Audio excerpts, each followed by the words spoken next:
अल्हम्दुलिल्लाहि रब्बिल आलमीन वस्सलातु वस्सलामु अला मन काना नबिय्यन व आदमु बैनल माइ वत्तीनि रहमतल लिल आलमीन खतमुल अंबिया वल मुरसलीन अम्मा बाद फ़अऊज़ु बिल्लाहि मिनश शैतानिर रजीम बिस्मिल्लाहिर रहमानिर रहीम कुल इन कुंतुम तुहिब्बूनल्लाह फत्तबिऊनी युहब्बिबकुमुल्लाहु यगफिर लकुम वज़ुनूबकुम वल्लाहु गफूरुर रहीम इन्नल्लाह व मलाइकतहु युसल्लूना अलन नबी हक़ नबी या अय्युहल्लज़ीना आमनू सल्लू अलैहि व सल्लिमू तस्लीमा।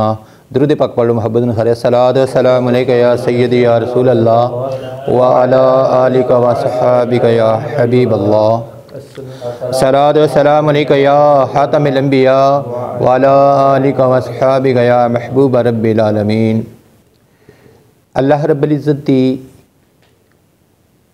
पाक किताब के अंदर से मैंने एक आयत मुबारक तिलावत फरमाई है। कुल इन कुंतुम तुहिब्बूनल्लाह फत्तबिऊनी युहब्बिबकुमुल्लाहु यगफिर लकुम वज़ुनूबकुम वल्लाहु गफूरुर रहीम। इस आयत मुबारक के अंदर अल्लाह रब्बुल इज़्ज़त ने अपने महबूब से कहा है, ए हबीब आप इन लोगों को फरमा दीजिए कि अगर तुम अल्लाह की महब्बत के दावादार बनते हो, कहते हो कि हम अल्लाह के साथ महब्बत करने वाले हैं, तो ए हबीब फत्तबिऊनी पहले इन्हें बोल लो कि ये आपकी इत्बाअत करें, ये आपकी पैरवी करें। अब इत्बाअत है क्या? कुरान ने तो हमें बता दिया ना कि रसूल की पैरवी करें। अब देखना है कि पैरवी करें तो कैसे करें। हम किसी की ज़िंदगी नहीं देखते।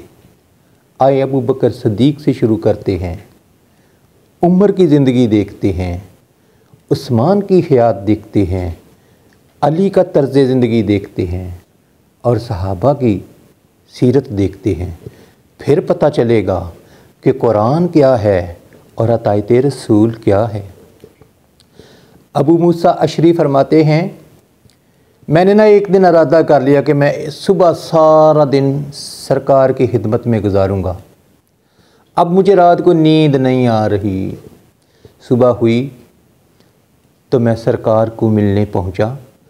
मैंने इरादा किया था कि आज का दिन मैं सरकार की चौखट पे गुजारूंगा, सरकार का दरबान बनकर बैठूंगा।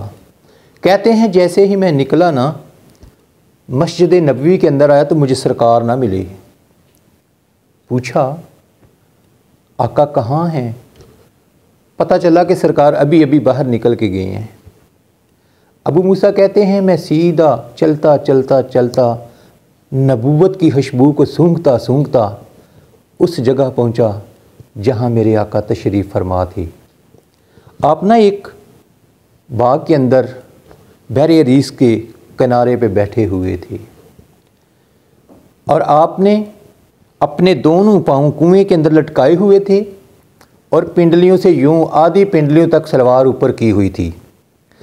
यानी बहरे रईस के अंदर आप अलैहिस्सलाम की दोनों पाँव मुबारक लटकाए हुए हैं और आधा कपड़ा सलवार पिंडलियों से दरमियान में किया हुआ है और आप बैठे हैं।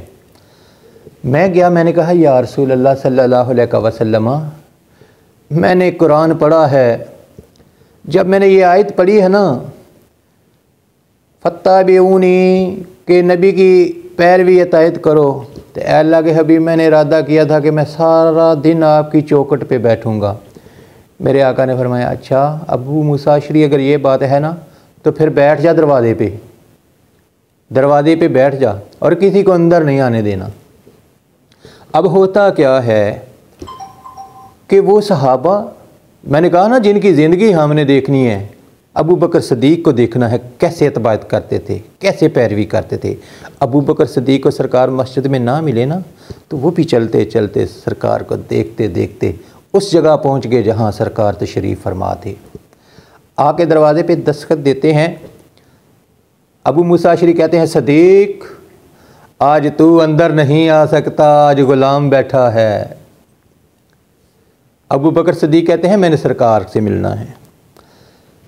अब ग़ुलाम कहता है सदीक़ ज़रा वो वक़्त तो याद कर जब तू गारे सौर के अंदर था, सरकार तेरी झोली में सर था। सरकार को मिलने एक सांप आया, तय मूसा अशरी तूने तो पाँव रख के उसका दरवाज़ा बंद कर दिया था, सरकार को दीदार नहीं करने दिया था। आज मैं सरकार के दरबान पे बैठा हूँ, आज मैं सरकार की चौखट पे बैठा हूँ। ऐ सदीक, मैं सरकार से इजाज़त लेकर आऊँगा तो फिर अंदर आने दूँगा। अब मूसा अशरी गए, कहने लगे सोनिया तुझ पे मेरे माँ बाप कुर्बान, सदीक आया है। मेरे आका ने फरमाया जाओ अंदर आने की इजाज़त दो और साथ जन्नत की भी खुशखबरी सुना दो कि अबू बकर सदीक अंदर भी आ जाओ और आपको जन्नत भी मुबारक हो। अबू बकर सदीक आए। अबू मूसा अशरी कहते मैं फिर चौखट पे बैठ गया दरवाजे पे, और मेरे दिल में ख्याल आया कि मैं घर में अपने भाई को छोड़ के आया था, काश वो भी मेरे पीछे आए ना तो आज मुस्तफ़ा से जन्नत ले ले। आहा, रहमत के हसीने खुले हुए हैं। कहते हैं मेरे दिल में एक तड़प पैदा हुई कि काश वो भी आ जाएं और वो भी जन्नत ले ले। अब देखते क्या है, इतने में फिर दरवाजे पे किसी ने दस्तक दी। मैंने पूछा मान बिल बाप, कौन है भाई दरवाजे पे? हज़रत उमर बोले जी मैं उमर हूँ, मैंने अंदर आना है। अबू मूसा अशरी कहने लगे उमर आज तू भी अंदर नहीं आ सकता, मैं सरकार के दरवाजे पे बैठा हूँ, मैं सरकार से इजाज़त लेकर आऊँगा तो तुझे अंदर आने दूँगा, मैंने बड़ी मेहनत की है। अब मूसा अशरी गए, कहने लगे सरकार उमर भी आ गया है। मेरे आका ने फिर फरमाया भाई उसे सलाम भी करो और उसे जन्नत की खुशखबरी भी दे दो। अबू मूसा अशरी आए, कहते हैं उमर आपको सलाम भी हो और जन्नत भी मुबारक हो। अब उमर भी अंदर आते हैं।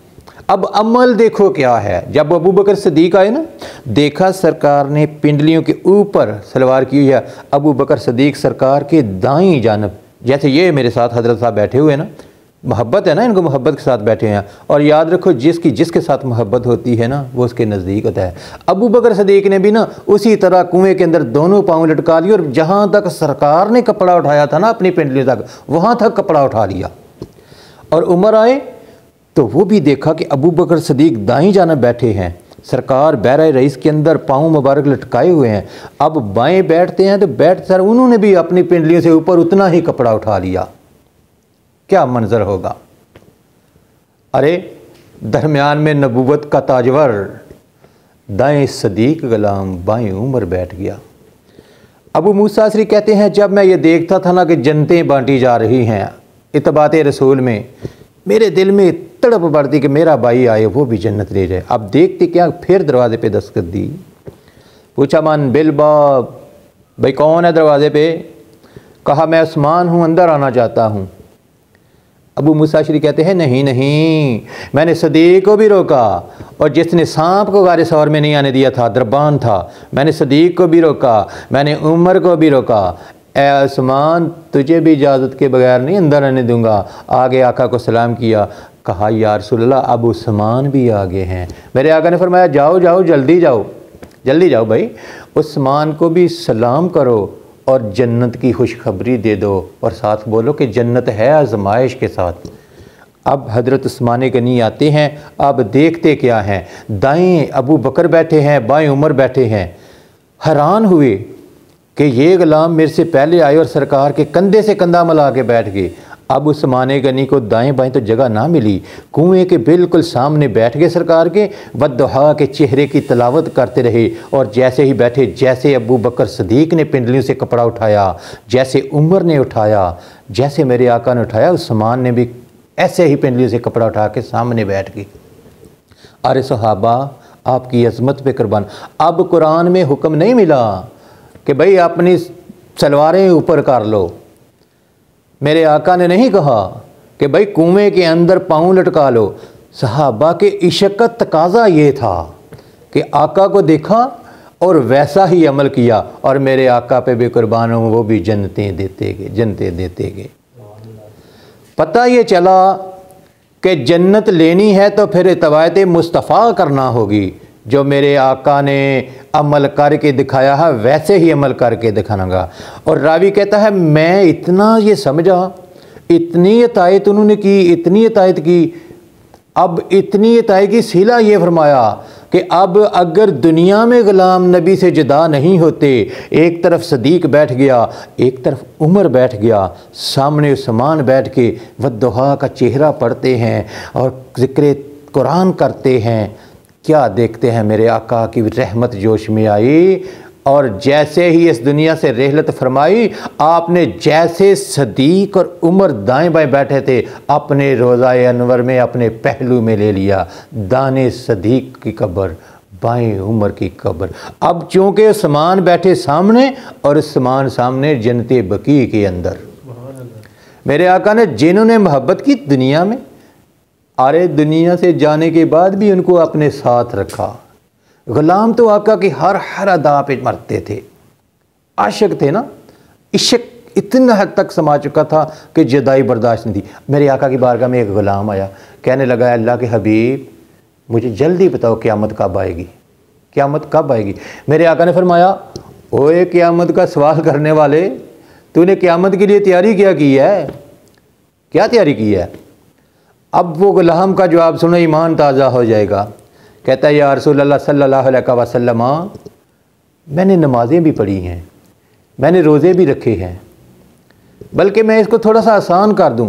बल्कि उसने यूँ कहा या रसूल अल्लाह सल्लल्लाहु अलैहि वसल्लम, ना तो मैंने ज़्यादा नमाज़ें पढ़ी हैं, ना मैंने कोई रोज़ा रखा है ज़्यादा, और ना ही कोई सदका खैरात किया है, पर मुझे किया है जिन पे उन पे भरोसा नहीं। मेरे आका अगर मुझे भरोसा है ना तो इस बात कि मैंने तुझसे इश्क किया है, हाय हाय हाय, मैंने तुझसे इश्क किया है। मेरे आका ने पकड़ा और सीने से लगाया, कहा अगर तूने मोहम्मद से इश्क किया है ना तो जो मोहम्मद से इश्क यहाँ करेगा वो जन्नत में भी मोहम्मद के साथ होगा। ए इश्क नबी मेरे मन में भी समा जाना, मुझको भी मोहम्मद का दीवाना बना जाना।